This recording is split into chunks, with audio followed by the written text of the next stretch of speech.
Page number 782, set number হচ্ছে 31।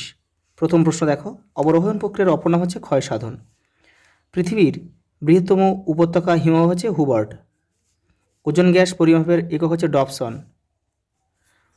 বায়ুমণ্ডল উষ্ণকরণ ক্ষমতা বেশি হচ্ছে সিএফসি, ক্লোরোফ্লোরোকার্বন। পরেটা দেখো, সমুদ্র জলের ঘনত্বের প্রধান নিয়ন্ত্রক হচ্ছে লবণতা। পশ্চিমবঙ্গের যে নদীতে বান ডাকা দেখা যায় সেটা হচ্ছে হুগলি নদীতে। ধোঁয়া ও ধুলোর মতো বর্জ্য নিষ্কাশনের ব্যবস্থাপনার নাম হচ্ছে স্ক্রেবার। পরেরটা দেখো, ভারত ও পাকিস্তানের সীমারেখা হচ্ছে র্যাডক্লিফ লাইন।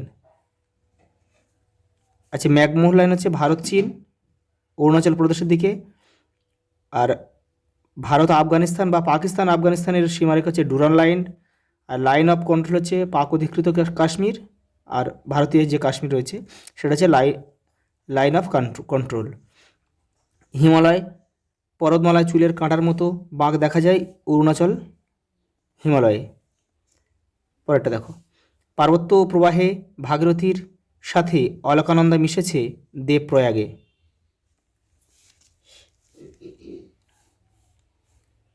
পার্বত্য অঞ্চলের মাটি প্রধানত অম্লধর্মী, অপশান খ আমাদের উত্তর। জীববৈচিত্র্য সবচেয়ে বেশি দেখা যায় চিরহরিত অরণ্যে, যেটা কিন্তু পশ্চিমঘাট পর্বতমালায়, সেই জন্য কিন্তু জীববৈচিত্র্য সর্বাধিক। পরেরটা দেখো, ভারতের সর্বপ্রথম মেট্রো গাড়ি নির্মাণ শিল্প গড়ে ওঠে কোথায়? হিন্দ মোটরে। কত সালে? 1945 খ্রিস্টাব্দে। মহাকাশে কৃত্রিম উপগ্রহ যেখানে অবস্থান করে সেটা হচ্ছে প্ল্যাটফর্ম। দেখো, শুদ্ধ অশুদ্ধ ঠিক যেমন নির্দেশ আছে তেমনভাবে তোমরা করবে। শুদ্ধ হলে সু লিখবে, আর অশুদ্ধ হলে অ লিখবে। নদীর নিম্নগতিতে প্রধানত অবরোহণ প্রক্রিয়ার মাধ্যমে প্রাধান্য দেখা যায়, এটা কিন্তু অশুদ্ধ হবে বা অ লিখতে হবে। এটা আরোহণ হলে কিন্তু বাক্যটা সঠিক হতো। বায়ুর আপেক্ষিক আর্দ্রতা 100% হলেই বায়ু সম্পৃক্ত হয়, এটা কিন্তু শুদ্ধ। বিশ্ব উষ্ণায়নের ফলে হিমবাহের গলন বেশি হলে সমুদ্র জলের লবণতা বৃদ্ধি পায়, এটা কিন্তু অশুদ্ধ হবে। এটা কিন্তু হ্রাস যদি হতো, বৃদ্ধি জায়গায় হ্রাস হলে কিন্তু বাক্যটা সঠিক হতো। তাই হিমবাহের জল কিন্তু মিষ্টি, সেই মিষ্টি জল যদি সমুদ্রে মেশে তাহলে কিন্তু লবণতার পরিমাণটা কমে যায়। পিগমেলিয়ান পয়েন্টের অপর নাম হচ্ছে ইন্দিরা কল, এটা কিন্তু অশুদ্ধ হবে। এটা হচ্ছে ইন্দিরা পয়েন্ট হলে বাক্যটা কিন্তু সঠিক হতো। গঙ্গা ব্রহ্মপুত্রের মিলিত স্রোতের নাম হচ্ছে মেঘনা, এটা অশুদ্ধ হবে। দেখো ব্রহ্মপুত্র আসামে প্রবেশ করেছে কি নামে? যমুনা নামে। আর গঙ্গা বাংলাদেশে প্রবেশ করেছে পদ্মা নামে। সেই যমুনা আর পদ্মার মিলিত প্রবাহ কিন্তু মেঘনা নামে পরিচিত। বাজারে বিক্রির উদ্দেশ্যে শাকসবজি, ফল ও ফুলের বাণিজ্যিক উৎপাদনকে হর্টিকালচার বলে, এটা কিন্তু শুদ্ধ। টোপো মানচিত্রে পিটিও প্রতীক দ্বারা ডাক ও তার অফিসকে বোঝানো হয়, এটাও শুদ্ধ। শর্ট প্রশ্নগুলো দেখো, দুটি সমান্তরাল বালিয়াড়ির মধ্যবর্তী শিলাময় এলাকাকে করিডর বলে। নরওয়েকে ফিয়র্ডের দেশ বলা হয়। ক্রান্তীয় ঘূর্ণবাতের চক্ষুতে আকাশ পরিষ্কার থাকে।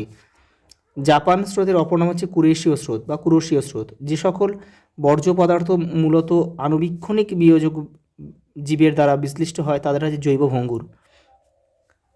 দেখো, চেরি ব্লসম কর্ণাটকে কী নামে? এটা প্রশ্নটা কিন্তু ভুল আছে, এটা হবে কালবৈশাখী কর্ণাটকে কী নামে পরিচিত? উত্তর হবে চেরি ব্লসম। দেখো, স্থিতিশীল উন্নয়নের আরেক নাম কি? ধারণযোগ্য উন্নয়ন। পরেরটা দেখো, মরু অঞ্চলের শুষ্ক নদী উপত্যকাগুলিকে কী বলে? ওয়াদি বলে। ভূপৃষ্ঠের সমান্তরালে তাপের সঞ্চালনকে কী বলে? দেখো, অ্যাডভেকশন। ভারতের কাশ্মীর উপত্যকায় কোন মৃত্তিকা দেখা যায়? কারেওয়া মৃত্তিকা, যেখানে জাফরান চাষ কিন্তু বা কেশর চাষ কিন্তু কেশর চাষ হয়। পরেরটা দেখো, পশ্চিমী ঝঞ্ঝার উৎস কোথায়? ভূমধ্যসাগর।